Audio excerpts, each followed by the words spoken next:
This is Reasons to Be Cheerful with Ed Miliband and Geoff Lloyd. Hello. Hello. We're worried that the banter well, the Millibants, are going to be a little dry this week. Lloydie Bants. Yeah, because we saw each other only a couple of days ago. We went to the David Axelrod interview from the previous episode. I've really, it gets better, all the time seeing you. Do you think so? I felt like you were sick of the sight of me when you turned up this morning. Not at all. I was quite disappointed with the David Axelrod, not the interview, which I thought was wonderful, but we ended up going to the hotel he was staying to interview him, but we were supposed to be doing it at your house, and I thought I was finally going to get to meet Justine, your wife. It feels like there are three of us in you. For three of us in the marriage anyway, so I'm quite shocked that you haven't met her. Do you think she disapproves of me? No. I think Ed's fallen in with a bad... That was a pause. Why did I pause? I was just worried that she thought Ed had fallen in with a bad crowd. You know, there's that Larry David thing where he says if you're kind of doing a denial which is unconvincing, you go to a high voice. No, not at all. No, not at all. I don't think that. But one day, your body language has gone very close. I know, at the and moment. I'm basically folding arms my arms. Are very Why tightly am I folding folded. My arms? No, I think she thinks you're a light that has come into my life. And do you think we could get to a stage where your sons call me Uncle Geoff? It's not going to happen, is it? Eventually. Okay. I'm very good. I do that thing when I meet a kid where I shake the hand and then pretend it's stuck. It goes down very well with like 7 and 8 year olds. Does it work? They love it. Yeah. The funny thing was that Axelrod didn't seem that impressed when you did that trick on him. He looked. He was basically like, "Who's this dude that you've brought along with you?" With his funny tricks, with his like, "I want my hand back." I do see that a lot when I'm with you. Like the expression on people's face generally says, "How the mighty have fallen." I don't think that's true at all. You're slumming it. We received a tweet. I thought this was wonderful. This came from. Have you got the name? Twitter name. The Twitter name, yes. Show Cono. Show is some kind of artist or illustrator, and basically has made an illustration of last week's episode on land value tax with all the different aspects of it. In there, you can see like offshore tax It's havens, actually really good, isn't it? Construction. You can see people holding on to property. There's a hammer and sickle down there. I can't quite remember why. And there's even the board game Class Struggle that we mentioned last week. But I thought how wonderful it would be to have one of these for every episode we do, and then it would be like, did you used to watch That's Life on the television? That's Life, yes, I did. Yes, I did. The funny shaped carrots. That's what they would have at the end of every episode. They had a cartoon on the screen, really summing up everything that had been talked about. I don't remember that at all. I just remember the funny shaped carrots. Well, maybe on social media we can do like a Tony Hart style gallery. It's Tony Hart. It's a bit Tony Hart, isn't it? Yeah, where listeners send in their artwork and we can display them and say, "Oh, that's not very good for a 32-year-old," or whatever. Okay, that's a good idea. Yeah, good idea. So, shall we talk about what we're going to be talking about this week?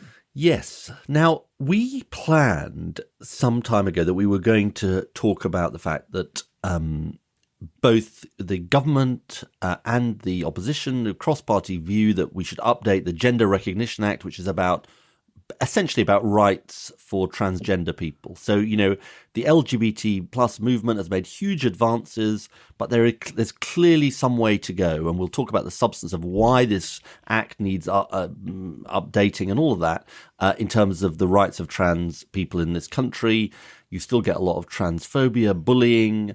The people, if you want to change your gender, you have to go through a sort of medicalization process, not just a process of actually changing your name on your birth certificate and all of that. So we're going to do this anyway, and it's an important area, and I think it's an important set of rights to be talking about. And then, in a way, it's very appropriate to be doing this week because the moral panic has broken out. Not about Brexit or about Boris Johnson or about the fact that the government is falling apart, but about boys wearing tiaras. The Church of England, just to be clear about this story, the Church of England put out some extremely sensible advice. I'll just read you a little bit of it because I think it is really worth hearing what is behind these headlines.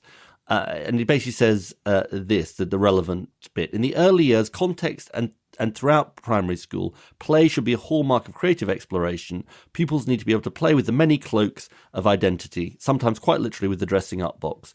Children should be at liberty to explore the possibilities of who they might be without judgment or derision. For example, a child may choose the tutu, princess's tiara and heels and or the fireman's helmet, tool belt and superhero cloak without expectation or comment.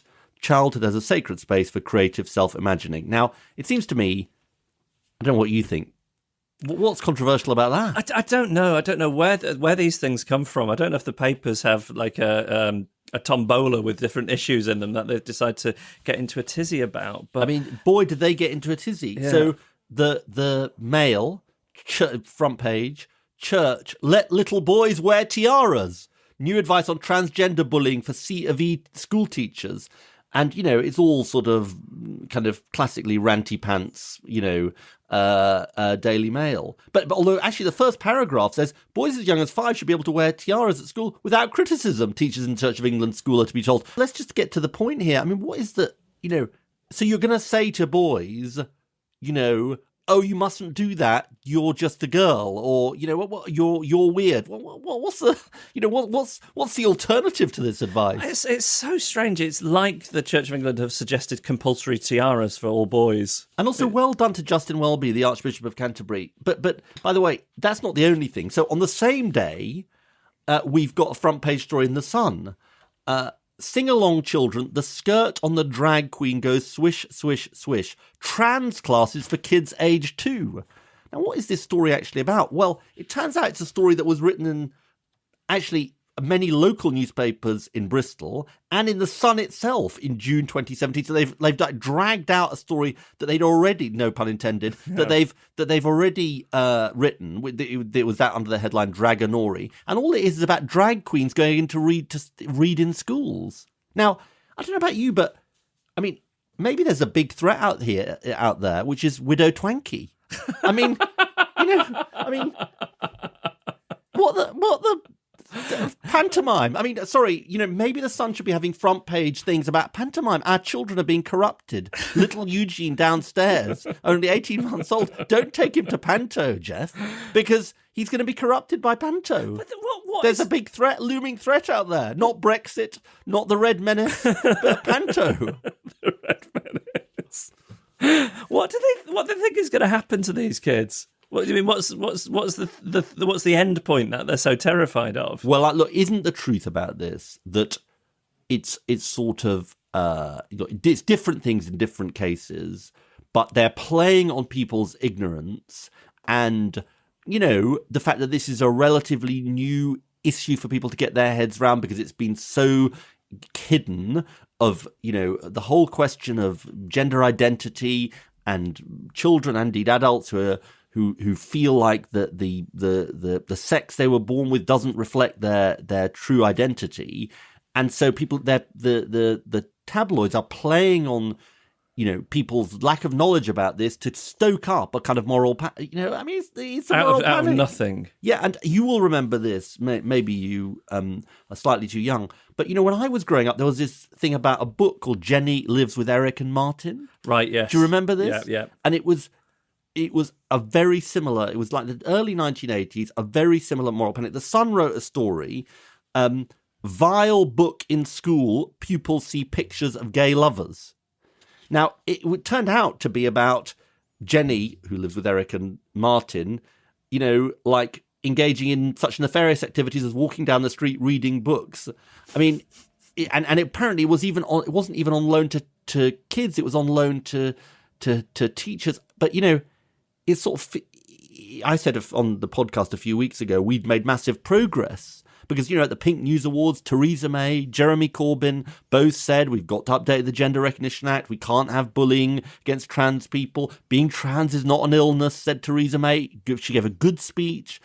And then we've got the Times, the Sun, the Mail, who are they're just stoking this up. You're right to say there is a reason to. It seems bleak when you think of big national newspapers running those things on the front pages, but it is a reason to be cheerful in the sense that you mentioned that stuff from the 80s and Section 28, and society got better because this stuff was talked about, and of course trans activists have brought this into the conversation, and I have no doubt that in 10 years or 15 years we will be in so much a better place with this stuff than we are now, right? Well, probably, but I think what's going on is that these things don't happen accidentally. There's this Gender Recognition Act is going to be updated.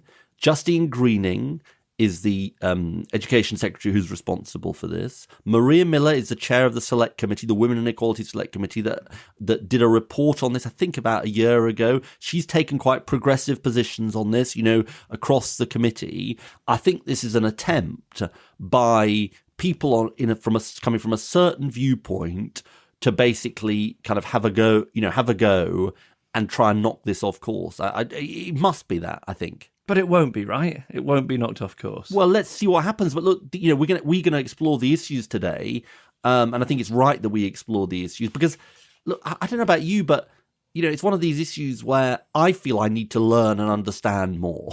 And also, in case people think, oh, well, it's all harmless, it isn't all harmless. 8 out of 10 trans young people have self-harmed. As a consequence of harassment and bullying, a quarter of trans people feel obliged to change their jobs. 38% of trans people have experienced physical intimidation and threats, and 81% have experienced some kind of harassment. The horrendous numbers. And so, it isn't harmless. And the basic point I would make about this is, of course, people are going to have different points of view, and that's part of society. It's part of society playing these things out, having a dialogue about it. But if there's one lesson that some of these newspapers should learn from the 1980s, it's humility. Why don't you start with a bit of humility rather than sort of knee-jerk sort of bonkersness? But that's not how they work, is it? No. What they think is like, what are buttons that we can press that get people het up? Yeah. And this is still one of those buttons, so that's why they're pressing it. No, it is. Well, look, we're going to talk about this in a serious and sober way. We're going to be talking to a parent of a young trans girl. He and his wife run a blog called Growing Up Transgender. We're not naming him. He wants to remain anonymous. It's absolutely fine. Totally understand the reasons for that. We're going to be talking to Paris Lees, who's a transgender writer, activist, presenter, about some of the issues. And we're going to be talking to Helen Webberley, a GP who specialises in these issues. We should also mention that later we'll have comedian Miranda Kane in to pitch her ideas, which could be potential reasons to be cheerful. What's yours?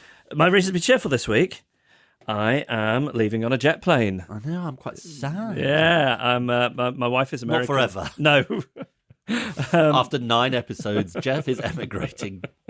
My wife's American, so we're going over there for Thanksgiving, which I spent most of my life only having sort of heard it mentioned in films and not really giving it a second thought. And it's a wonderful holiday because America is all these different communities, and they very much sort of like to identify that by the groups that they're in. And Thanksgiving is a holiday that everybody celebrates, so it's really, really lovely. And is everything closed down for Thanksgiving? I think so by the afternoon, and then of course it opens up again in force for Black Friday the following day. Black Friday is not exactly the best of human nature. But I'll be going to my wife's family's house. Her brother's cooking the food, and then what's your role in the festivities? Just to sort of eat and drink, basically. And also I think I'm still merry. I'm still a curiosity. I think having an English person there is still a novelty. Geoff, it's great to see you. Exactly. Have you told them that I'm coming? My mother-in-law, I mean, she would be in heaven if I brought somebody for Thanksgiving. She's got a British person with a cute accent. Exactly, yes. She's a big fan of you on the podcast. Is that right? Yeah. Well, maybe I should sort of drop in. Well, you have your own reason to be cheerful. I do have it. It's sort of slightly less glamorous than yours. I'm going to Sweden for 2 days for a conference. You say that, but I'm the biggest Sweden fan on the planet. I know. So. That's kind of why it's my reason to be cheerful. No, I like Sweden. I like Scandinavia. A more equal country. They're nice people. It's sort of, there's lots of good things about it. the quality of the spoken English as well it's unbelievable. I've got a Swedish friend called Alex, and one time I was discussing floorboards with him. This was a very interesting conversation, but I was trying to decide which type of floorboards I should get, and he was saying, well, you have to think about oh god, what's the word? My English is so bad. You have to think about the pigmentation in the wood.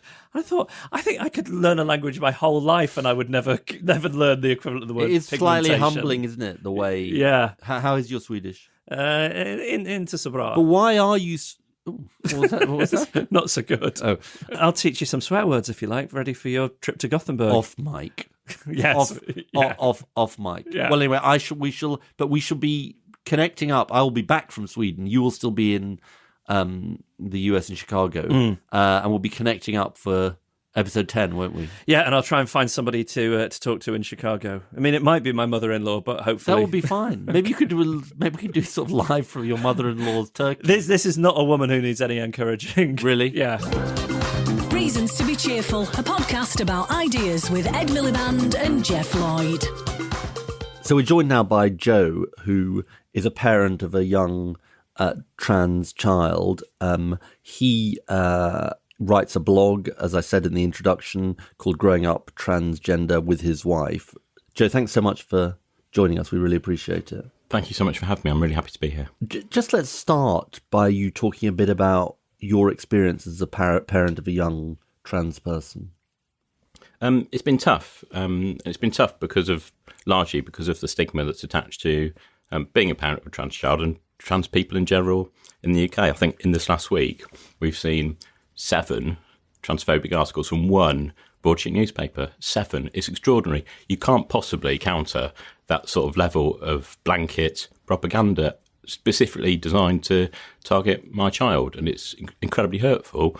But you know what? It's amazing to be here where you're reaching out to parents and you're reaching out to transgender people who so rarely get a voice, and particularly trans children.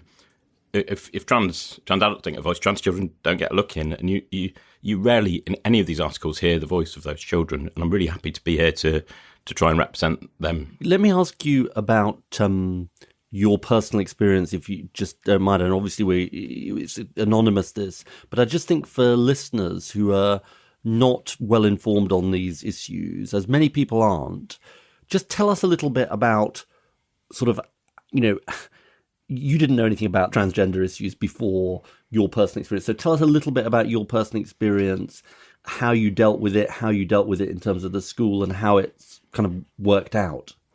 I think for myself and for many parents of trans children, when this first manifested itself in our case at a very young age, we didn't know what to think. I had no experience of transgender people other than what I'd seen in the press growing up, and that was largely focused on transvestitism, and often in a very cruel and nasty way. I had no idea what I was dealing with, and there's absolutely no support available for parents of trans children. So how did you go about sort of working it all out then? Who did you talk to? Well, I think like everybody, Google your friend. Yeah. So starting to look at what's available online, it took me to the NHS page, and there's a page on gender dysphoria, which is something that many trans children experience. You asked about the kind of the challenges that you go through as a parent. I find that in kind of every avenue of life, you're dealing with people who have been exposed to, as we said, this kind of stigmatizing media. And so you're constantly having to educate people. That might be in schools. You have to educate, in our case, the kind of GP. You have to educate social services. You have to educate your family. You have to educate yourselves. And are people open, people initially open to that? Is it a struggle at first and then people get to understand it? I think it very much depends. I think we've lost friends, and we've lost family, and I think every person who's got transgender children has experienced the same. I think probably every transgender adult has experienced the same. It's there's a lot of stigma. I suppose it's like being gay 20, 30, 40 years ago, where there's kind of ignorance and extreme misinformation, there's stigma, but that's changing. And forgive me for asking this question. I don't want to be at all intrusive. For parents who are sort of listening to this, trying to sort of understand it, there was no doubt about what your daughter was expressing? I mean, in other words, some people will say, "Oh, well, is it just dressing up in different clothes?" But there was no question about what it was you were seeing. I think there's a big difference between gender expression, which is maybe presenting yourself and wearing clothes of different gender. I'm sure when I grew up, I was wearing a dress as a child occasionally. I'm sure other people did. That has nothing to do with gender identity. So, a gender identity is how you feel. And trans children are those who say, I am a girl, as my daughter did. She didn't say I want to be, or I feel like I might want to, have a play in that. It wasn't play or make believe, or she intrinsically, internally, and consistently believes herself to be a girl because she is a girl. As I said, from quite a young age. From a very young age. And some of these kids now are saying as soon as they can speak, I'm a girl. And well, what do you do with that as a parent? You don't know what to do, really. It almost reminds me of when left-handedness was seen as a curse, and they try and make people right-handed. That's a really good parallel. It's a really good model, because in 1900 there was about 2% prevalence for left-handedness in the UK. 2%. Now there's 12.5%. Now that isn't because there's suddenly more left-handed people in the world. It's not. It's simply because there's no stigma. You aren't being beaten in school and forced to convert to left-handedism. So your daughter was saying this to you, and I know you've got other kids as well. Obviously, your other kids didn't say that. But how long did it take you to then accept and sort of act on it? A long time. Right. And I feel incredibly guilty about the fact it took us that long, because we, like any parent would, we said, well, I don't know what's going on here. We tried to tell her, well, you can be whoever you are. You can do whatever you want. You can play with what you want. You can wear whatever you want. You can be whoever you're going to be. But you're not a girl. Well, she kept saying, well, no, I am. I am a girl. And eventually we had to listen, because she was getting depressed. She was very sad, as many children are. It particularly affects teens. I was talking to some other parents this morning, and who going through a terrible, terrible time with their teenagers, because they're just so sad in who they are and the body they have. And whatever people can do to try and lift that stigma, to talk about these issues, and to celebrate some of the reasons to be cheerful, of which there are many, the better. And you've made now progress with the school, because so you accepted it. And then you went to the school. They'd never had an experience of this before, the governors. And that's a positive story, isn't it? About eventually, I guess. Definitely, there are so many positive stories, but it's relying upon individual parents to be advocates for their children who aren't experienced in this.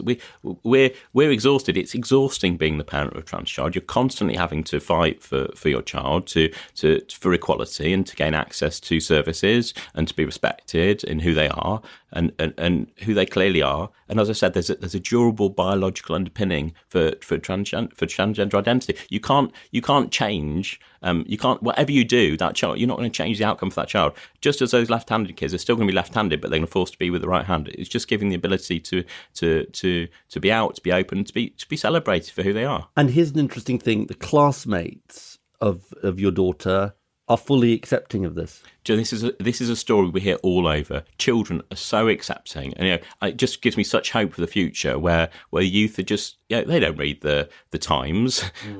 They're so accepting of anybody, really. I think it's so important that we get LGBT education in schools at the earliest age. I know Peter Tatchell, for example, has been campaigning on this issue. I strongly support that. I strongly support better education at the earliest ages. So you've managed, with the school, with the governors, with the support of your daughter's classmates, to construct a safe environment for your daughter at school. Yeah, and it is about safety. I mean, the bottom line, we all want our children to be safe. We all want them to be safe and happy. And happy. Yeah, and our child is safe and happy, and that's wonderful. But I know trans kids who aren't. There was a trans child who was shot in school with an air rifle last year. I mean, why isn't that front page news story in the Times? And what do you think is the impact of the sort of media coverage that we've seen in the last week or two? I really try and avoid it, because it's just so, as I said, so painful and stigmatising. I mean, I'm feeling slightly worried about the fact that the Brexit process is feeling a bit left out. There's been less of that on the front page this week, so. I know that I know that really focused on trans kids at the moment, but I'm hoping we're going to resume to normality soon. So if you look at the press coverage of the recent couple of weeks, it looks very bleak. But we were trying to get at this in the intro before. Things are getting better despite that, right? Definitely, and really, as a parent of trans child, you just don't want to read newspapers anymore because it's just so awful. But I can see so many things to be happy about, and I've tried to come up with a list of things, reasons to be cheerful, to kind of tie in with the podcast theme. Okay, to count those 7 news stories. So first of all, we've got the Gender Recognition Act. This is being debated at the moment. We've had the first debates in Parliament about trans people. I mean, that in itself is extraordinary, and it's happened within my lifetime, which is just brilliant, and my child's lifetime. And there's cross-party support for transgender people, and that's just fabulous. Labour, if I shout out people, this isn't to say that no one else is doing this, but these people who personally I feel have been really leading the way. People like Sarah Champion for Labour, Maria Miller for the Tories, who's just been tireless in her advocacy, and Justine Greening. Again, having Justine to be an advocate for LGBT issues in government, it's just so powerful. Yeah. Everybody in the SNP. Literally everybody in Scotland, and at the House of Lords, people like Liz Barker. Number 2, the GRA again. Scotland are getting in ahead of us.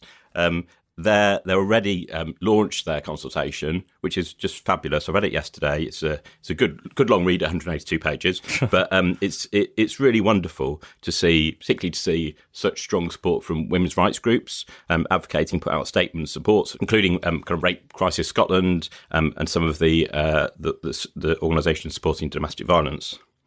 Number 3, going international here. Recently, there's been some elections in the United States at state level, and for the first time, there were transgender candidates on the ballot who succeeded and have been elected to office. Not one, there were 8. Wow. 8 transgender candidates, including the first openly out trans state legislator. That's great because you can look at the states and think, oh God, it's depressing over there, especially with some of the stuff Trump has said. But the electorate and in Virginia, I think she beat the guy who tried to bring in a law specifically targeting to be discriminatory against trans people, and she beat him. So it's a right kind of in your face, all of the negative stuff that's come out of Trump, and I really see it as a sign of things to come. And representation is so important. At the moment, we're going to have this GRA bill. There's not a single openly out transgender member of Parliament. I mean, that's extraordinary. I can't think of another piece of legislation where you're debating the existence of people and there's not representation. So it's so important that people who are kind of on the side of this are really advocating for trans rights. Give us number 4. Number 4. Now, this is important. This is the most recent, up-to-date, cutting-edge research from the Endocrine Society. This is the International Society of Endocrinologists that publishes guidance across the world for people to prescribe and give medicine to trans youth and adolescents. And they've said there is a durable biological underpinning to gender identity. So, put simply, this is biological. You can't change who you are. You can't change whatever you do as a parent, whether you support your child or not. That is not going to influence who your child is and who they turn out to be. And it's just really important that this research is kind of catching up and showing the stigma for what it is, and challenging what's there at the moment. Particularly, I'd like to talk about Australia because they've come out with some wonderful and gender-affirmative national guidelines for treatment of trans children, which provide best practice, evidence-based, on how to best to support trans children and gender-diverse children. So they're the country that's doing it best at the moment, then, in your experience? I think they are. I say yes, but you may be aware there's been a recent vote on same-sex marriage, and unfortunately, trans children, just as they are in the UK, have been a target in this. Right. So whenever there's any debate regarding LGBT rights, trans children become the target because, as I said, they've got no voice, they've got no representation, and it's really important that when we come to the GRA debate, as we're seeing now, that the attacks that are happening don't focus on trans children because it's horrible for those children, it's horrible for those families and for trans people in general, especially as they've got no platform and no right of reply. And what's your final reason? Final reason, the evidence says there's a large longitudinal study happening right now in the United States across multi-sites. This is led by Dr. Olson Kennedy and others. And they found that supported transgender children have no worse outcomes than anyone else. If you support your transgender child, they are not going to be a victim to some of the horrible outcomes that we read about in the newspaper. They are going to thrive, as my daughter is thriving at school, as she's supported by her family, by the community, by everyone around her. And I really hope in time the UK will catch up with this, and in 5 or 10 years' time we'll have a first transgender member of parliament. You know, I was saying in the introduction that I grew up in the 1980s when there was a whole hysteria about, it started with a book called Jenny Lives with Eric and Martin, which was a book that was actually even available to kids. Now, if you tried to have that kind of moral panic about gay parents, you know, you'd be given short shrift. And in a way, that's the positive about this, isn't it? Definitely. I mean, we see transgender as the last bastion of bigotry, and it's sad that people feel that they feel able to be bigoted and transphobic in the national newspapers. I think that people are going to look back on this in 10 years' time and be deeply, deeply embarrassed, just as journalists are the stories they're putting out 20 years ago during Section 28. Joe, thank you so much for joining us. I must be incredibly hard to share your story, so we really appreciate you coming on. Thank you so much for having me. We're joined now by Dr Helen Webberley, a GP who specialises in work with transgender children and young adults.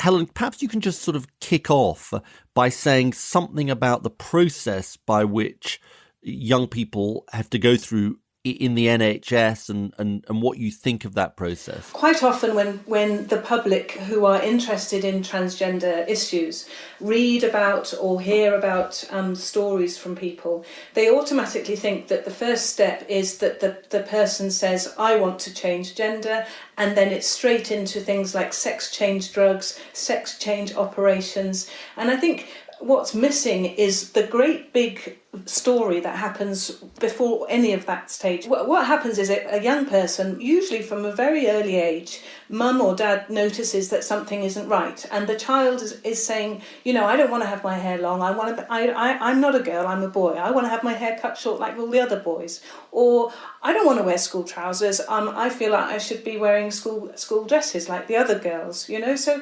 these things happen very, very early on. And what's becoming more popular now is what they call a social transition. So basically, at school, at home, with grandparents, in the safety of that environment, the child is allowed to express their gender identity in terms of play, in terms of names, clothes, pronouns, he and she and they and what have you, to really find out more about that child's identity and experiment and play with it, which is really important. During primary school time is a really good time for that to happen. It's a nice, safe time and no medication, nothing medical needs to be done. The first time that anything medical might need to be done is when the child starts puberty. And one of the issues that we have is if we allow, which I agree with, allow this social transition, this social expression and experimentation to take place, is that child going through primary school has the expectation that their bodies are going to do what the other girls' bodies are going to do. Instead of developing as the other girl, they develop as the other boys develop. And things like facial hair sprouting, voices breaking, those kind of things are very, very distressing to children when it's the wrong puberty. So that's the first stage of any kind of medical intervention. And what we use is something called a puberty blocker. We've used them for many years in children. There's a condition called precocious puberty, where puberty in a small number of children happens kind of age of 4 or 5 or 6, much too early for that child. And if children who have that condition, we've used these drugs for a long time, which just pauses puberty until it's the right time. So for trans children, what these puberty blocking injections do is allow puberty just to be put on hold during secondary school. Forgive me for interrupting. What process do young people have to go through to get the puberty blockers? Presumably you have to go through a whole process. Well, the thing is, you see, if you talk to parents of trans children, they've already gone through their own kind of assessment process during those primary school years. So very often when the time is coming and puberty is starting, the parent and child are really clear that this is a trans child. And yet what's happening at the moment on the NHS is that's a kind of time when people say, right, we got to get this child to the GP now, we need some help. And they go to the GP, and very often I'm hearing parents say that the GP just doesn't know what to do, or even worse, might say, no, let's leave it a few more years and see what happens. Or even worse, they don't believe in transgender issues and try and perhaps put the child off. And I think I'm right in saying that even if they get a referral to the service, there can be very, very long delays. Is that right? That's right. So there is sometimes a delay from when the child goes to the GP to actually get the GP to refer the child. Then there's a long waiting list. Once they have been referred, there's a long waiting list to get seen by the specialist clinics. You then get referred to another NHS clinic, which is the endocrine clinic. And then there's a waiting list for that. Then there's an assessment process within that clinic. And then your endocrinologist may say, right, I agree, we can prescribe. And then they recommend to the GP to prescribe. And then sometimes the GP will say, no, we should never make rash decisions. We should never jump into these things. But what's happening is during that time, the child is going through puberty. And that's the real shame. So what do you think needs to be done, Helen? What would be a better system? Well, for a start, we need to completely eliminate the waiting times that don't need to be there. For gender care, and this is for young people and especially even worse in adult services, those waiting times can be a year. I think it's even got to 4 years in one of the clinics. That's the NHS breaking its own pledge to us in terms of making treatment available. Also, what you do have is these long assessment processes. You've got parents saying, please don't put me through this. We completely know that our child is trans. It's obvious. And these are the reasons why it's obvious. Look back from age 2 until now and look at the story. Understand that we really, really know that our child is trans. And yet they still have to go through the same process as a family who's less sure. And less certain, and needs much more exploration. And let me ask you this question, and again, this is partly for enlightenment. What about those people who say, puberty is a very confusing time? Isn't it quite sort of dangerous to amid these kind of interventions? How would you respond to that? What's happening at the moment is there is a terrible fear that we might do the wrong thing. So if you put a child on treatment, and we're still talking about the pressing pause treatment, not the sex change treatment, if you know what I mean. So we're talking about the pressing pause treatment. So if you stop that treatment, puberty just restarts, okay? But yet we're still too cautious to do that, just in case we've done the wrong thing. And what's happening is, just in case we do the wrong thing to one person, 99 or 999, I don't know what the figures are being hurt because they are going through puberty, just in case one changes their mind. What about the drugs, the hormones that actually help people to sort of change sex? When are they available? When do you think they should be available? Talk us through that. So we've been waiting with anticipation for the Endocrine Society guidelines. And what they've said is, and I completely agree, is that usually around the age of 15, 16 might be a good time for children. And what they have also said, which is vital, is that they fully understand that in some circumstances, earlier than 16, it might be the right time.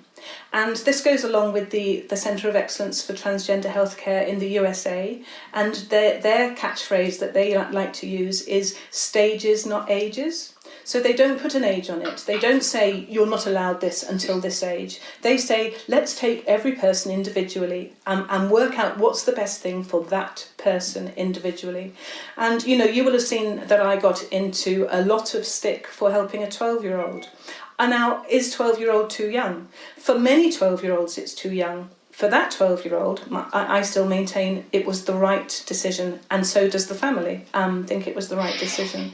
So I don't ever think we should put an age on it. And in the UK, we have the privilege that we allow children to have an impact on their healthcare. Children who are able to consent and understand what treatment means and what not treatment means, because that's very important too. They should have a voice and a say in their treatment plans.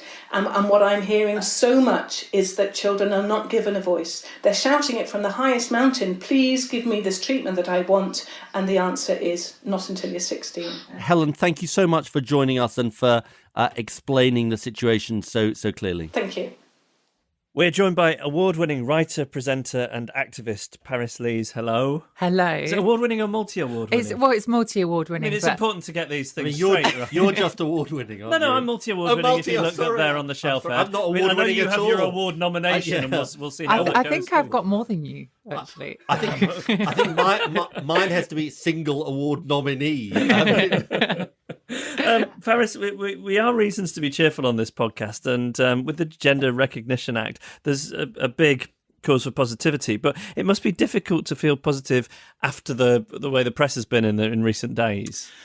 Well, yeah, I've got really mixed feelings because it genuinely does feel like, this is on the front page of certain right-wing newspapers every single day. And it's intimidating. It's, I see that I'm in the supermarket and I look at that and it feels like we're coming for you. You're marked. Actually, what worries me about it is it isn't yet the government's position, this, because the government's got a good position. But what the right-wing press are trying to do is they see the Gender Recognition Act coming, they see the changes that are about to happen, they see the cross-party consensus, and they're trying to sort of insert themselves in there to try and push the government off what is a good position. Well, yeah, that's true. But I really, really, really hope that politicians will actually go on the evidence. And the good news is that there are lots of countries that have already introduced this self-identification. So Argentina's had it since 2012. Denmark, Malta, Norway, I think introduced it 2015. Just do one thing for us. Just explain, because just for people, listeners who don't necessarily au fait with all this, just explain what the changes that are being talked about, the Gender Recognition Act around self-identification and so on, are all about, because that's just a sort of basic thing to clarify. Right. So basically, at the moment, if you want to change your gender legally, and that's quite a watery concept anyway, you have to apply for a gender recognition certificate. And you have to go through a medical process. It's a very cumbersome process at the moment. Is that right? It's cumbersome and it costs money for a group of people who generally don't have a lot of money. My friend had to go in and show her genitals to her GP. It's just really unnecessary and intrusive process. It's just another hoop for us to jump through. And actually, there are lots of countries now where you can just kind of, file a form the same as, a change of name deeds. Or, obviously it's different for every country. And usually that needs to be verified by the government. But basically what they're saying now is they just want to make it a little bit more streamlined and a little bit less invasive. And because you can't just turn up and say, oh, I'm just going to be a woman today and then I'll be a man tomorrow or something like that. You do have to actually show that you're changing your details on your bank documents and all the rest of it, that it's a legitimate thing, that it's a genuine thing, like when people change their names, like when people get married. It's a public declaration of your identity. And the great news is that they've had this in Ireland since 2015 and there haven't been any problems whatsoever. So all of these people who are getting really worried and saying, oh, it could lead to this and it could lead to that. Well, we know there I think probably collectively all of the countries that have this very sensible approach in place to, gender identification, I think collectively we're probably looking at millions, if not billions of people are living in countries where this is already a thing. And there haven't been any problems. So isn't that great? There's good international experience. Presumably, that's not the only change you want, though. Talk a bit about the experience of being a trans person, kind of growing up in Britain, living in Britain, and what else needs to change. I think really what this is a public debate on the legitimacy of trans people, in the same way that, the gay marriage debate, it was about gay marriage ostensibly, but ultimately it was about, are gay people full and equal members of society? Do they deserve respect? And we're having that conversation now. It's bringing out a lot of hatred, a lot of prejudice, a lot of bigotry, a lot of just pure ignorance, actually, because we're something like less than 1% of the population. I think most people these days probably know a gay person. They may be blessed with one in their family if they're lucky. For trans people, oftentimes, through my activism, going to different organisations and stuff, you say, have you ever met a trans person? I mean, come on, guys, do you know a trans person? I don't have a trans person in the contacts on my phone, no. Right, okay. I don't either. Right. Yeah. So this, and that's fine, but this is what we're dealing with, So ultimately it's a group of people having a conversation about people that they don't even know, and all I'm asking for is for people to kind of listen to our experiences. To come on to your thing about kind of growing up, I mean, this stuff, and especially all this stuff about trans kids that's in the papers at the moment, is really upsetting to me, because I knew that I was a girl from the age of 4, as many trans people do from a really early age, like pretty much as soon as I could talk, I was told, no, you can't do this. It's just not an option. I wasn't accepted to be who I knew that I was. I was, forced to be a boy or live as a boy. My mum was quite accepting, and she let me play with dolls and Polly Pockets and things like that. But as you can see, it wasn't entirely successful. So, you cannot turn a child trans who isn't trans. So nobody's going to get carried away. But equally, you can't stop a child who is trans from being trans. So you've got two options. Some kids are transgender. So if your child comes to you and tells you that that's how they feel, you can either accept them and love them for who they say they are, or you can try to force them to be something that they're not, like my parents did and many other people's parents did, and subject them to completely unnecessary misery for years. And just to be clear about this, there is a clear distinction, and I'm afraid people are blurring it in some of what's written. There's a clear distinction between kids who want to dress up as a girl, who might be boys who want to dress up as a girl, all of that, and what you were feeling. I mean, I'm sorry to ask that, but it's really important to be clear about this, isn't it? Yeah, absolutely. And as we've seen, kids aren't being marched off to gender identity clinics for sex changes. I mean, it's just not happening. It's only the kids that feel so strongly, and that's why you take them to see an expert to find out which kids it's just, they're having a bit of fun and playing around, and that's fine, and just let them get on with it. Women saying, I played with trucks when I was a girl, I was a tomboy, doesn't mean I'm transgender. It's like, well, that's your experience, but it is not the same thing. And literally, these kids are so unhappy. They feel like they would do anything just to be accepted for who they say they are. And you felt, obviously you felt just being a boy was not what you wanted to be. Yeah, and we can go into the you can theorize about it and bring in all your kind of ideas, or you look at the biology and all the rest of it, but the bottom line is we don't really know why people are trans any more than we know why people are gay or why some people are left-handed. But what we do know for sure is that the best option is to just accept people. And I don't know why I'm trans. I'm just happier now. I was really unhappy when I was growing up as a child. I was really unhappy as a teenager. Then I transitioned. I got loads of, abuse and prejudice and discrimination, and that made me pretty unhappy.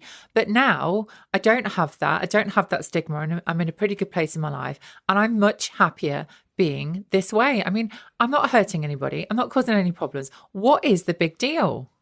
Can we talk a little bit about representation? So I feel like we have grown up in a culture where to some extent trans has been a punchline, and we've all been complicit in that just because we haven't thought about it enough, and we're starting to think about it now.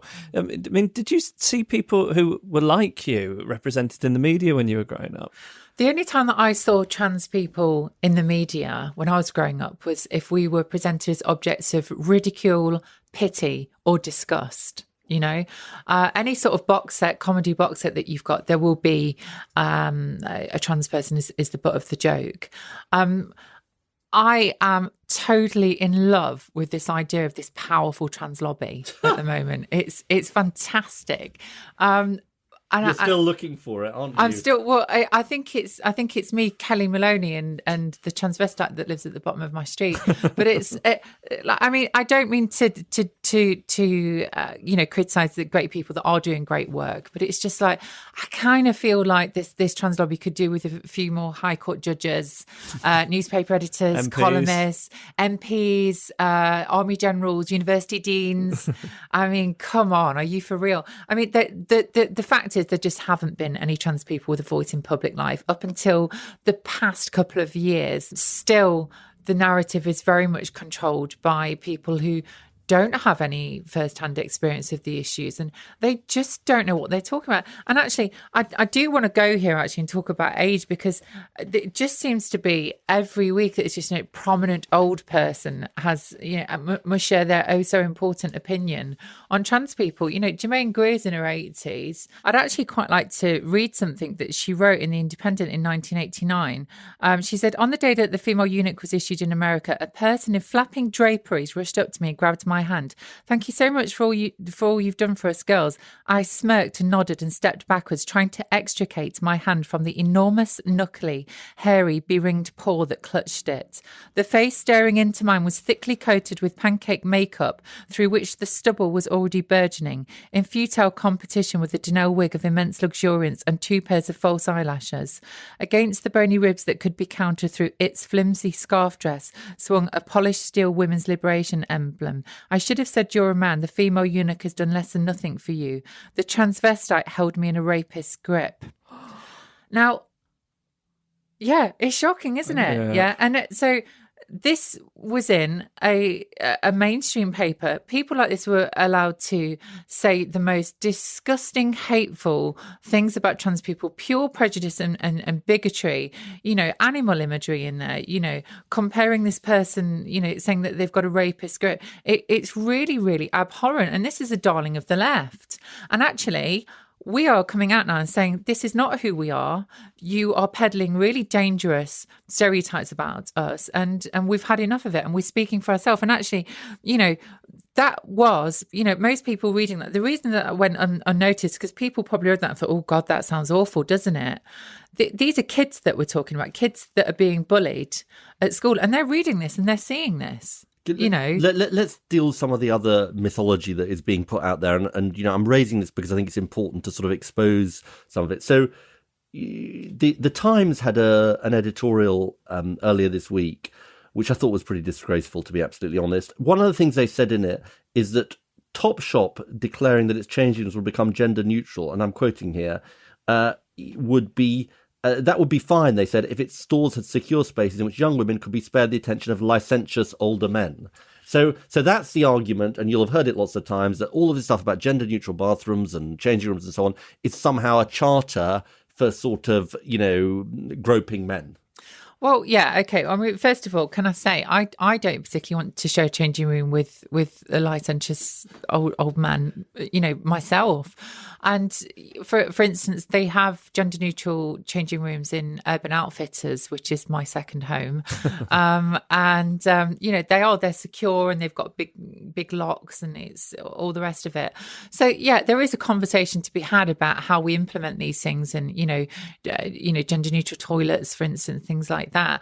But that's not what's happening here, and it's really, really sad what's happening to the Times, actually. And you look, it's clearly got an agenda now, an anti-trans agenda.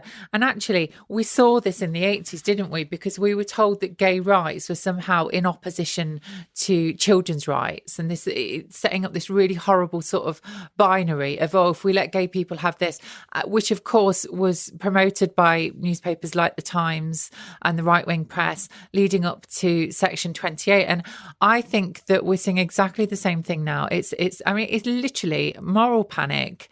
And it's not based on any evidence. Just to bring it back to the countries that have already got this in place, it is just not happening. We're saying, I saw Helen Lewis, deputy editor of the New Statesman, saying, we need to have a conversation about how this is going to affect women's refuges and things like that. Well, I had a woman on Twitter who's a trustee of Women's Refuge. And she said, I'm a trustee of a women's refuge that has been seriously threatened by budget cuts. And we have never asked ourselves whether refusing trans women is the answer. Trans women are our sisters in our community.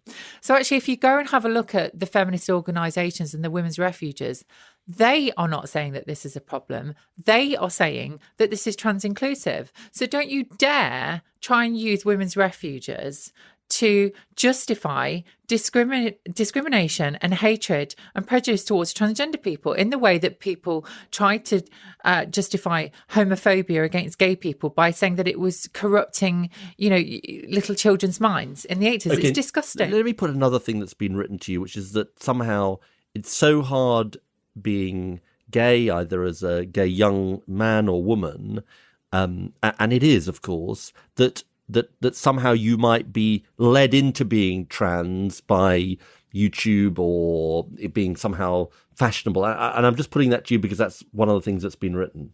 Yeah, well, I think it's a really good example of people who are ignorant, haven't been through this themselves, don't know anybody who has, looking at it from the outside and thinking, I've got to try and understand this. I've got to try and create a theory. And it's got a truth in it. It's got a sort of truthiness to it, hasn't it? It sort of sounds like, oh, yes, that could be happening. But it's not, it's just not. And the idea that it's easier to be trans than to be gay is just mind-boggling. I mean, honestly, just being a woman, the amount of crap you have to put up with, Ed, the idea that it's somehow easier as a woman or a trans woman is just insane, literally insane. And in case you think I'm making this up, the Times leader also said this: most of the self-defined patients are gay young women, many with autism, depression, or problems with anxiety. Many had suffered sexual abuse. Constant confirmation among the like-minded on social media is giving young people unwarranted certainty. Quote, I assumed that everything must yield to me, that the entire universe had to flatter my whims, the Marquis de Sade said. That libertine impulse is now extending to identity. Isn't that disgusting to bring the Marquis de Sade into it? Because the implications of that, I mean, it's quite clearly emotive and with an agenda, and it's not based on any evidence. It's not. It sounds terrible. Where is the evidence? Provide evidence for the claim. That's what I would say to these people. What about the argument, and it has been put by some people, that there are people who go through gender reassignment and then have regret about it? Well, oh God. See, we just have to spend so much time responding to stuff like this. And it's like, why are we talking about that? It's a tiny proportion of people. Actually, if you go in and look at the evidence, you see that gender reassignment is one of the most successful procedures carried out on the NHS.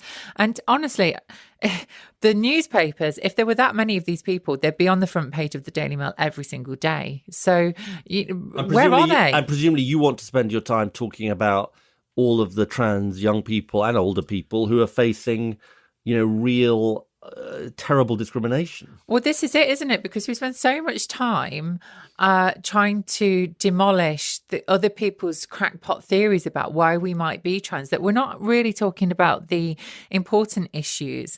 And I find it absolutely outrageous that newspapers that carry negative stories about anti-bullying campaigns on their front page failed to even report the fact that almost half of trans pupils in the UK have attempted suicide, according to Stonewall's survey.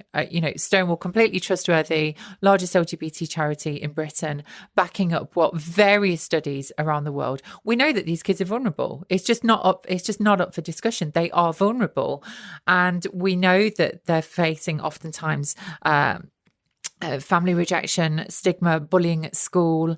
They're seeing all this stuff in the media. They can see, that every single day they're seeing the message that, they're inferior, that they're less than, that they're not real, that their identity is a joke. I saw this stuff growing up. Matthew Todd's book, Straight Jacket, he talks about, being a child in the 80s. And he had this moment in a playground where he realised all those words that he was seeing in the newspapers, pufter, pansy, gay, homo, gay disease. And then he had a realisation, oh no, those words, they're talking about me. That's me. He was 10. And he details in his book, the effects that growing up, in that context has. That's why we know that LGBT people are more likely to suffer from addiction, depression, mental health issues, and suicide. It's not rocket science. So these trans kids that are growing up now are highly vulnerable. Nobody's speaking up for them. I think we need an urgent public debate on just who and what is causing them to feel so suicidal and what we can do about it. Why aren't we talking about that? And last question from me. Give us a reason to be cheerful, because that's the title of the podcast. I mean, we've talked a lot about some of the stuff that's been in the media. We've talked a lot about some of the problems that trans young people and others face. But things are moving. There is a cross-party consensus. It's got to be built on. Presumably that's positive. Yeah, I think reasons to be cheerful about this is, we are seeing a bit of a backlash at the moment, but it's in response to genuine progress. And actually, when people go in and look at the facts, there just isn't an argument to be made.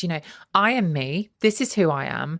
And there isn't a case to be made to stop me from being me. Ultimately, we are going to win this argument because we're right. So you just need to make sure that you're on the right side of history if you're listening to this. That was great. Thank you so much. So wonderful. Paris, thanks so much for joining us. Oh, thank you.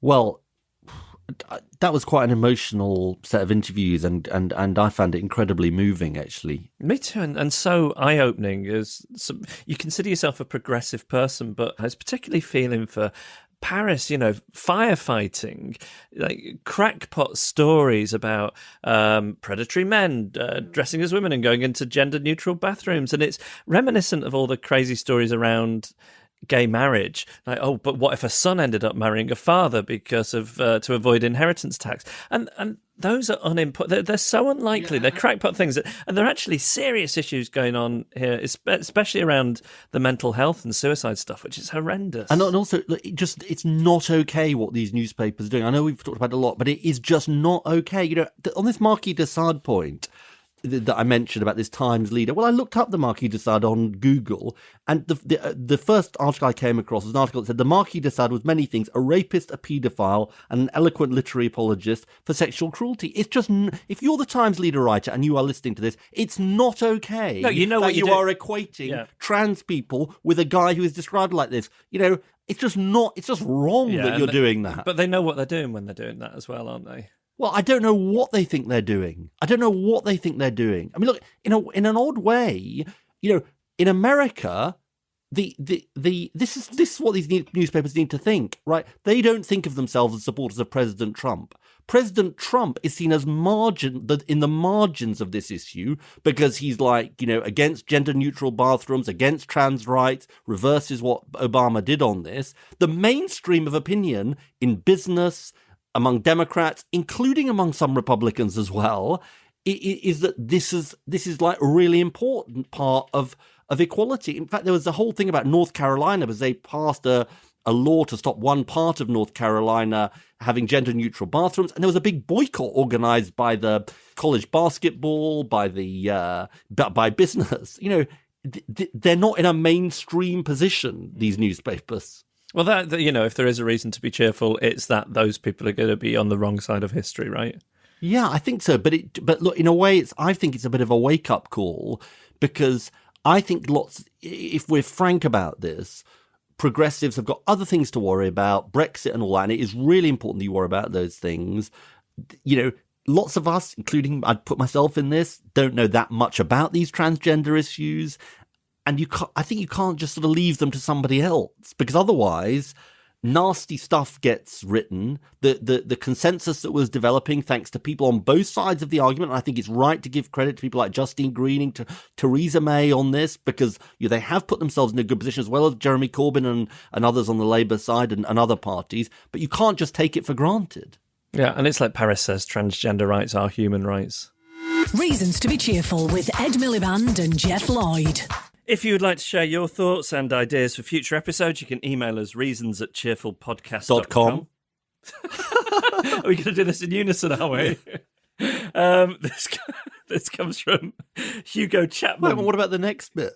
What is the next bit? Well, you can find us on Twitter, Find us on Twitter. at Cheerful Podcast. .com there. Or go to Facebook. I never remember that one. .com. Stroke reasons to be cheerful. I mean, it's because it's been like constant source of resentment that you always get to do that bit and I never do. So it's like I'm taking away the nuts and bolts and the mechanics. you're don't taking have one to for the worry team. about them. So like my creative genius can flourish. Exactly. I will. Right. Do the boring Fine. stuff Okay. and then Fine. just I just wanted to clarify let that Ed we've be never Ed. we've never talked about that. I thought we had an understanding. No, fine. It was too implicit. That's the problem. Hugo Chapman writes, Dear Geoff and Ed, why not start the land tax ball rolling by putting inheritance tax on agricultural land? Without such a tax, landed estates of the aristocracy and the super rich will just keep on being passed down to the next generation, and that cannot be right. Let's move on from the 18th and 19th centuries when landed aristocracy held sway in Parliament. Best wishes, Hugo, who has yet to be snubbed by Ed at a theatre. Give it time, Hugo. Give it sooner time. Or later, everybody will be snubbed by Ed. Yeah, exactly. I'm working on it one by one, snubbing the country at the theatre. Now, Peter Smith, he says, Hi, Ed and Geoff. Well done for exploring land value tax in episode 8. The thing about the idea is it becomes more profound the deeper you go into it.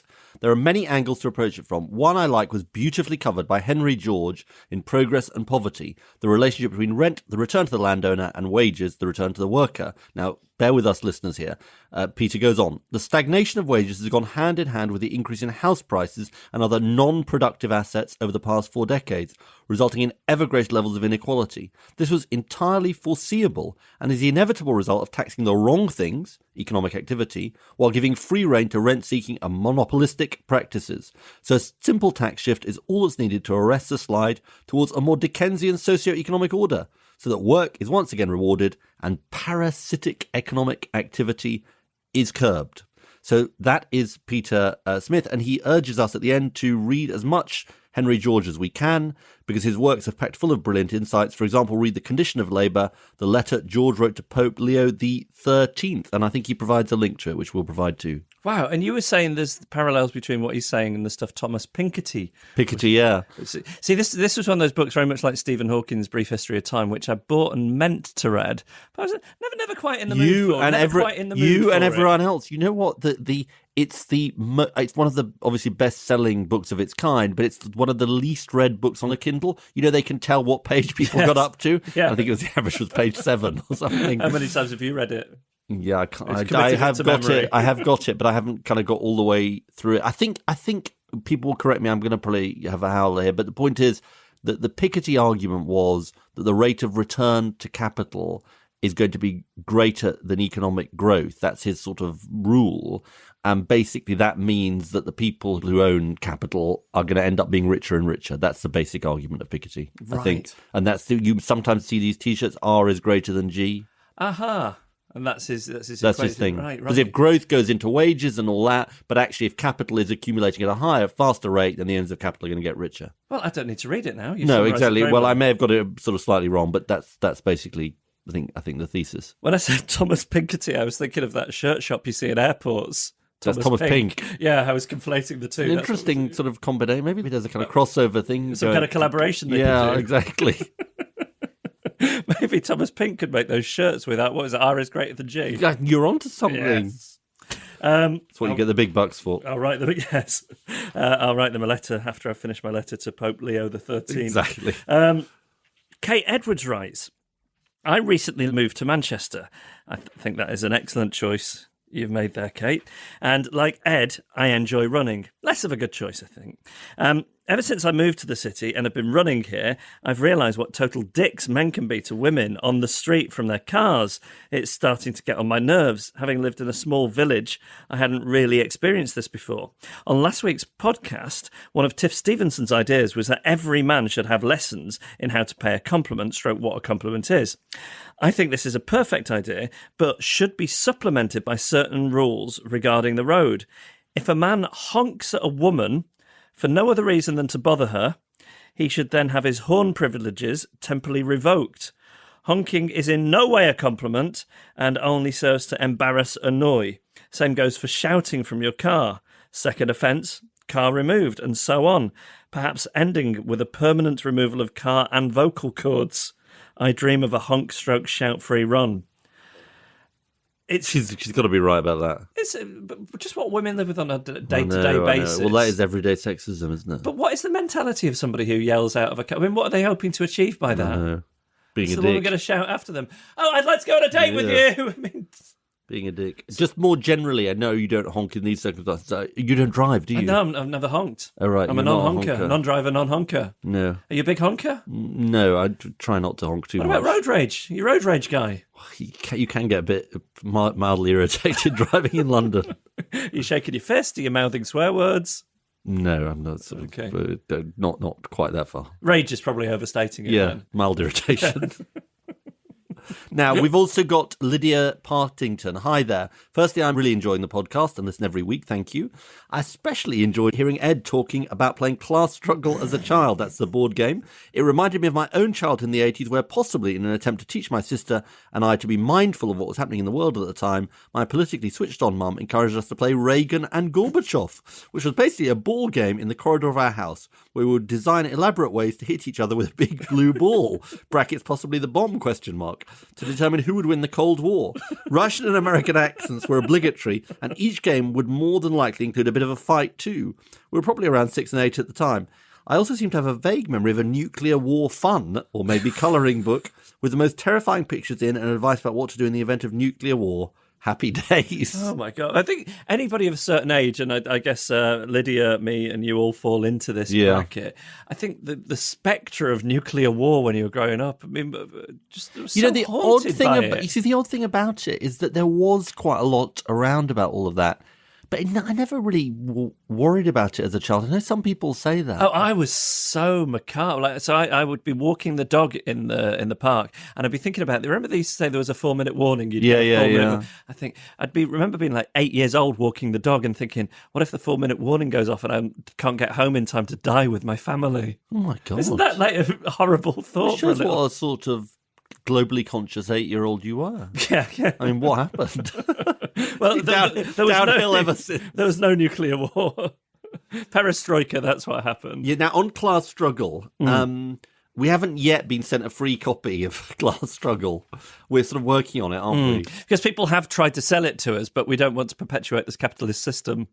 Well, actually, we tried to buy one second hand, and a listener said he wasn't selling. Everybody has their price. Everybody has a price, Ed. We could come to Chiswick to play it with him, which is a kind offer, but we're still sort of looking for our version, aren't we? So if anyone wants to sort of, maybe they could lend it to us. Yeah, we would take care of it. We would in a very socialist way, wouldn't we? Yeah, absolutely. We'd sort of redistribute the pieces around your neighbourhood. Email us, reasons@cheerfulpodcast.com. Follow us on Twitter @cheerfulpodcasts, or search for our Facebook page, Reasons to Be Cheerful Podcast. And here to pitch ideas which could be potential reasons to be cheerful, Miranda Kane. Hello. Hello, Miranda. Are you enjoying the autumn? I am, yeah, actually. I have to keep reminding myself that it's not winter because it is getting quite peaky outside. The day we're recording this is particularly beautiful. It is. It's so nice and sunny, though, but you're up here in this boiling hot loft, and I've just been downstairs chilling my nipples off, so it's... And what's going on with you at the moment? What are you working on? At the moment, I'm doing blogs for the Metro, which is nice. So it's sort of beginner's guide to a bit of kink. Very, very sort of, your face, Ed. I will try and shelter Ed from this as much as possible. But I sometimes worry about myself that my kink is that I have no kink whatsoever at all. Is that a thing? Is that okay? Absolutely right. Fine. Yeah, absolutely. I'm Mr. Vanilla. Oh, come on. I'm sure everyone's got a little secret account on FetLife. So I do little beginner's guide to kink in the Metro. And I've just released an audio sitcom on audible.com called Slaving Away. And sort of it's just about what my whole raison d'etre on comedy is like, because I used to be a sex worker. And so for me, whenever I saw representations of them on TV, they were either abuse victims or they were these non-touchable, statuesque models. And there was no one who looked like me. There was no one who was totally average and who spent more time in Wetherspoons than they did in a boutique shopping for £1,000 dresses. Right. So for me, Slaving Away is just the utterly mundane life of a dominatrix. And how many episodes are there? There's 6. We've got quite a few people in them. We've got Kevin Eldon. We've basically got like Hugh Dennis, John Holmes and Mitch Benn. So I've got half of Radio 4 working for a prostitute, which is...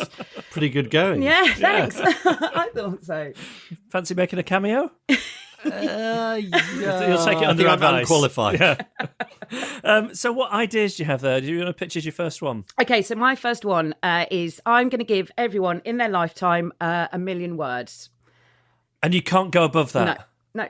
You've only got 1 million words. No more. You can use less, but you can't have any more. It's basically anti-windbaggery. Yeah. Yes, yeah. Because So you have to- recently Twitter doubled their Yes. word count, and Yeah. people have lost their minds about this because people are no longer being succinct on Yeah. that particular form of social media. And you think this would encourage people to think about what they're saying? Think about or- what they're saying. It would encourage education in using words because Terry Pratchett, he said a lot of young people today, they don't know how to express themselves because they don't know the words. So we hear people saying like, oh, that's sick, that's bad, that's good. And it's like, well, what about that's frustrating? I feel ambitious. I feel, so it's just a way for us to be more economical with what we're saying. And it's a way for us to not interrupt people. So a lot of things that I might get as a woman is I get a lot of guys interrupting me. And also because of what I used to do for a living, I also I'll finish doing my show and I'll get maybe the comedian who's on net after me or something coming up to me and going, oh, you had a big one. I bet you're used to that. And it's like, oh. Dear. That's depressing. So what happens when you get to the limit? So when you get to the limit, you just can't speak anymore, which means that when you're older, and if you've used your words economically, that means that when you're older, you can then start monetizing your words. So you can save Sell them all up. off. Yeah, so you can start working in call centres, whereas at the moment, we have people in the service industry who are not getting paid that much. And then rather in my world, they'll get paid a lot because they have to say, good afternoon, and how can I help you every time? And it means that people who aren't represented in films and TV and the theatre, so a lot of parts are going to white men. And it means that people will go, oh, well, we've got a lot of people who their voices aren't being used. Then we'll start writing parts for them. So we'll see a lot of older women. And a lot Redistribution of words, Yes, basically. Yeah, absolutely. I like it. And that's Definitely. the catchy way to put it. I think. Definitely. Thank you. What's your next suggestion? So I've noticed that in government, we have a lot of houses. We have the Houses of Parliament, we have the House of Commons, the House of Lords, we have the White House, we have the House on the Hill. We have all these houses. I'm going to make them haunted. I'm going to The open haunted up. House of Parliament. Absolutely haunted. Going to open them up to a demon dimension. None of this plastic, no plastic skeletons. Absolute proper haunted. So it means that if you want to do policy change, if you want to put something in place, you have to be really determined to stand up there and go, this is my argument and this is why we're going to do it. And you have to be really determined to go in and vote for it because otherwise there's going to be zombies coming at you. There's going to be Sadako from The Ring. There's going to be all these terrible things that are coming at you. So you have to be really determined. And then what happens is, because I've really thought about this, guys, what happens is when you watch Most Haunted, which I'm not saying I do too much, but Derek I'm more a Acorah- rent-a-ghost man myself.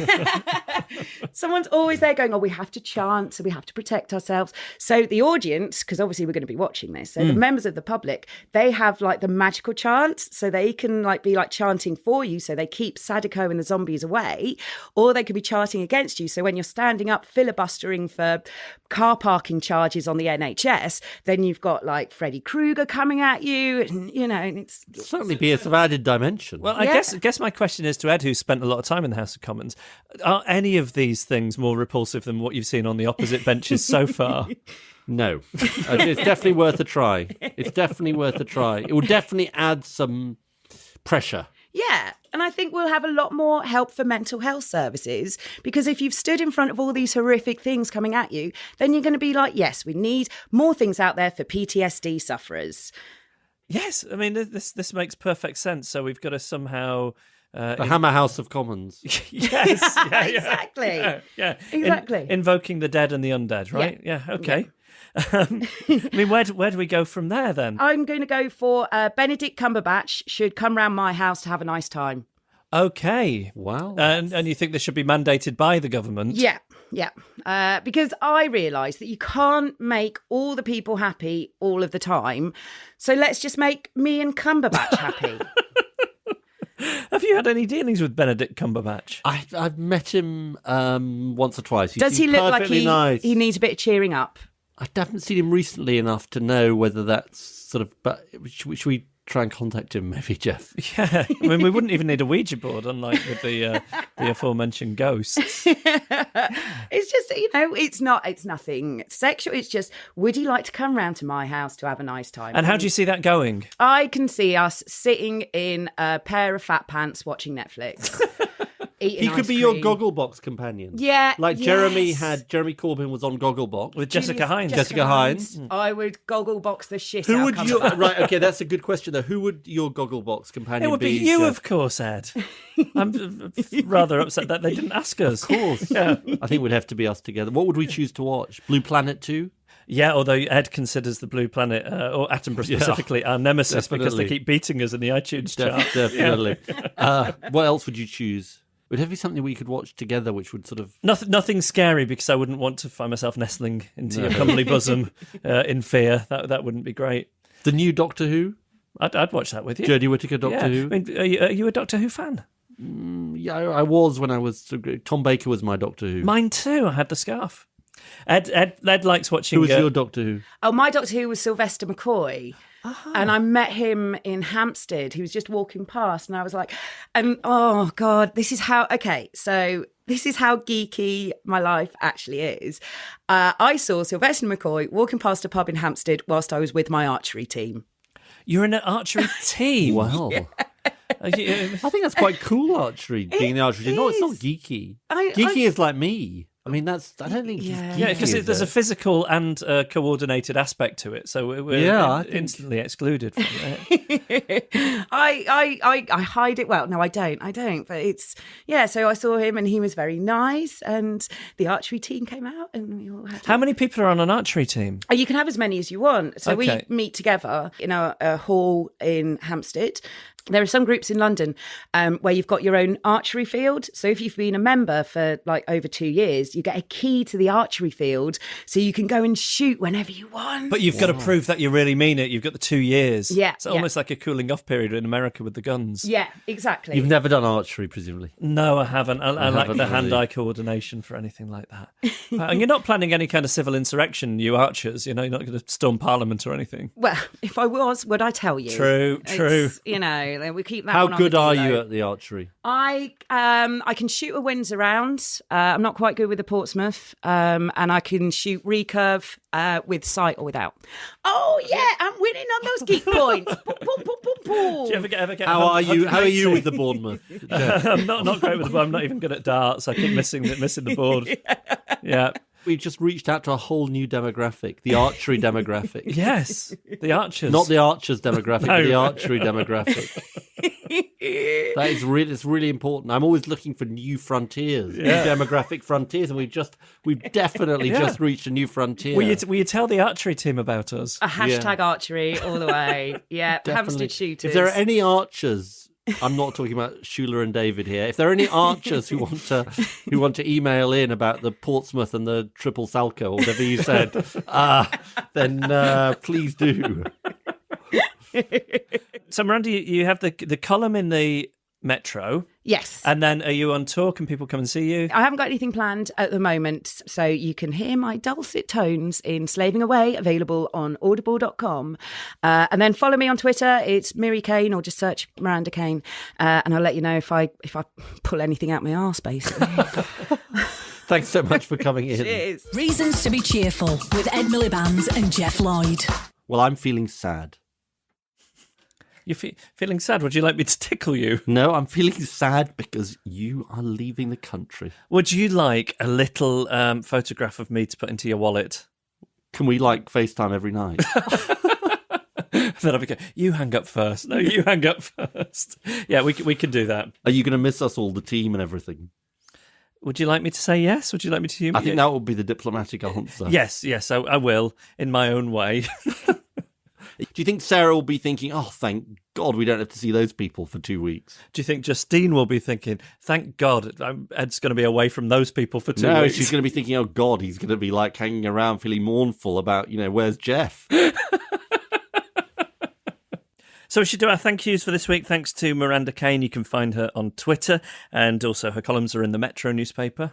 And thanks to Dr Helen Webberley, our GP, thanks to Paris Lees, and in particular thanks to Joe, the parent of a transgender child who came in and shared his experiences with us. And it was a wonderful thing to hear as well, because you got the impression that Joe wasn't from the type of community which would necessarily be accepting of this kind of thing, and he's had to learn about it himself and his family. But actually the takeout is that the fellow pupils and other parents and the schools have all been really understanding. So the more you talk about these things, the more information there is out there, the more people will be accepting of it. Completely right, and that is definitely a reason to be cheerful. Now, I would normally give out the email address at this point, but I feel a little chastised by Ed for hogging the giving out of the email address. So email us at reasons@cheerfulpodcast.com, or you can find us on Twitter @cheerfulpodcast, or you can go to facebook.com/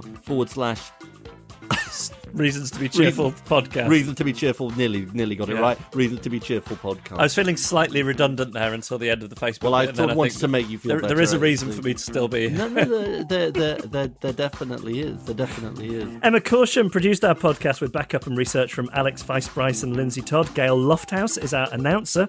James Deacon made our idents. Ed Seed provided the music, and our artwork was designed by Emily Power. Are you ready then? Have I said I'm going to miss you? I'm going to miss you too. I was just trying to cue you up to sort of do that in a kind of, genuine, sort of spontaneous way. Okay. He's been Ed Miliband. And he's been Geoff Lloyd. And these have been Reasons to be Cheerful. No, I'm supposed to do that bit. Oh, God, he's at it again, wanting to hog the microphone.